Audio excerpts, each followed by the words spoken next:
wala akong ginawa sa buong buhay kundi magtrabaho since I was thir 13 to alam mo 'yan, onwards, Oh, na wow! nag-aartista until single mom, until nag-hotel ako. Parang ngayon lang ako nag-e-enjoy kaya 'pag nakikita nila ako nasa labas ngayon parang ano lang talaga, parang reward Oo, na lang sa oo. buhay, na Lahat malalaki ng na yung mga ibang struggles anak ko. mo.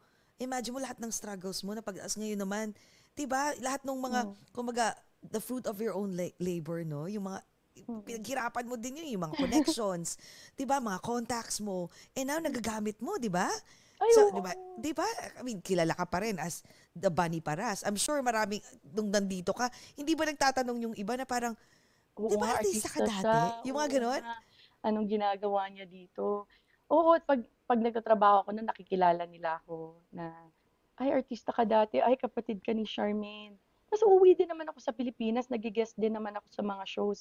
Yun lang nung nagkasunod-sunod yung mga anak ko, hindi na ako nakauwi. So, it's been 10 years since I was last home. Kahit puwede akong umuwi, hindi lang ako nakakauwi kasi sunod-sunod yung mga anak ko. Tapos naging caregiver pa ako ni Moira na naka-wheelchair siya. So, parang busy-busy yung buhay ko that time. So, I 'pag know. Ano nakikilala ba yung naman nila ako, I'm addition very pleasant. Ang